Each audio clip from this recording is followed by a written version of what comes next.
محترم صدر جلسہ، مہمانان گرامی اور خواتین و حضرات، السلام علیکم ورحمۃ اللہ وبرکاتہ۔ میں آج آپ تمام سامعین کے سامنے پیارے نبی حضرت محمد صلی اللہ علیہ وسلم پر پہلی وحی کے نزول کا قصہ بیان کرنا چاہتا ہوں۔ مجھے امید ہے کہ آپ بغور سماعت فرمائیں گے اور میری ہمت افزائی کریں گے۔ سامعین کرام، پیارے نبی حضرت محمد صلی اللہ علیہ وسلم شروع سے ہی مکے کے ماحول سے بیزار تھے۔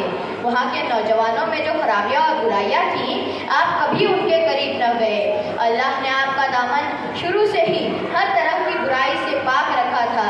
جب آپ بڑے ہوئے اور ذرا ہوش سنبھالا تو اکثر یہ سوچنے لگے کہ قوم کیسی کیسی برائیوں میں مبتلا ہے، کس طرح لوگوں نے اللہ کو چھوڑ کر بتوں کی عبادت اور پوجا کرنی شروع کر دی ہے۔ مکے سے 3 میل کے فاصلے پر ایک غار ہے۔ اس غار کا نام غار ہرا ہے۔ آپ وہاں جاتے، خاموشی کے ساتھ غور و فکر کرتے اور یہ سوچتے رہتے کہ سماج سے برائیاں کیسے دور ہوں، اس کائنات کا خالق و مالک کون ہے، اللہ کی عبادت کیسے کی جائے۔ آپ کئی دن غار میں قیام کرتے۔ رمضان کے مہینے میں جب ایک دن آپ صلی اللہ علیہ وسلم عبادت اور غور و فکر میں مشغول تھے کہ اچانک اللہ کے ایک فرشتے حضرت جبرائیل علیہ السلام نمودار ہوئے۔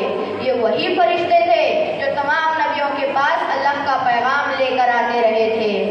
جبرائیل علیہ السلام نے آپ سے کہا کہ پڑھو، یعنی پڑھو۔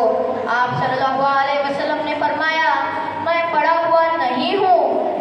یہ سن کر جبرائیل علیہ السلام نے آپ کو پکڑ کر سختی سے بھیجا کہ آپ تھک گئے اور پھر کہا پڑھو۔ آپ صلی اللہ علیہ وسلم نے پھر فرمایا، میں پڑھا ہوا نہیں ہوں۔ جبرائیل علیہ السلام نے پھر آپ کو بھیجا اور کہا پڑھو۔ پیارے نبی حضرت محمد صلی اللہ علیہ وسلم نے تیسری بار بھی فرمایا، میں پڑھا ہوا نہیں ہوں۔ اب جبرائیل علیہ السلام نے آپ کو پڑھایا، اقرأ بسم ربک الذی خلق، خلق الانسان من علق، اقرأ وربک الاکرم، الذی علم بالقلم، علم الانسان ما لم یعلم۔ پڑھو پڑھو اپنے رب کے نام سے جس نے انسان کو جمے ہوئے خون سے پیدا کیا۔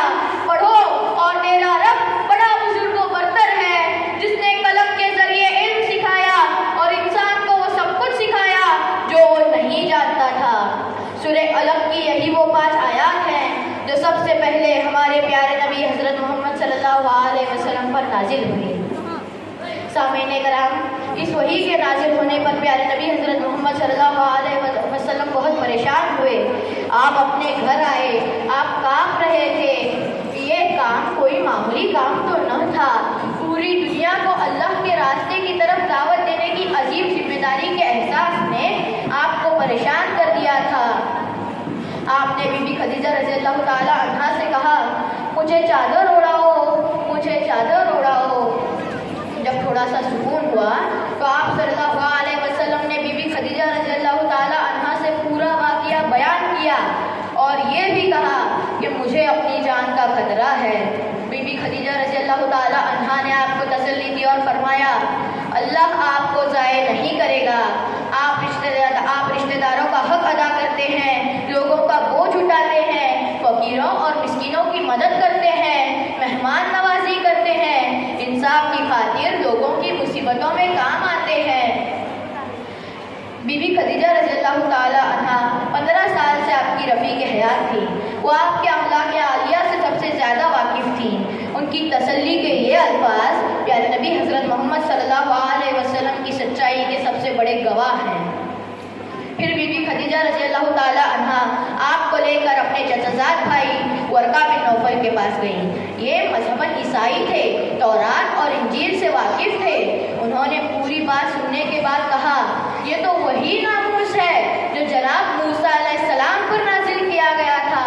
اے کاش کہ میں اس وقت تک زندہ رہتا جب تمہاری قوم تمہیں نکال دے گی۔ آپ صلی اللہ علیہ وسلم کو بہت تعجب ہوا۔ آپ نے پوچھا، کیا میری قوم مجھے نکال دے گی؟ ورقہ نے کہا، ہاں، اور یہ بھی کہا کہ تم سے پہلے جو بھی اس پیغام کو لے کر آئے اس کی قوم نے اسے دشمنی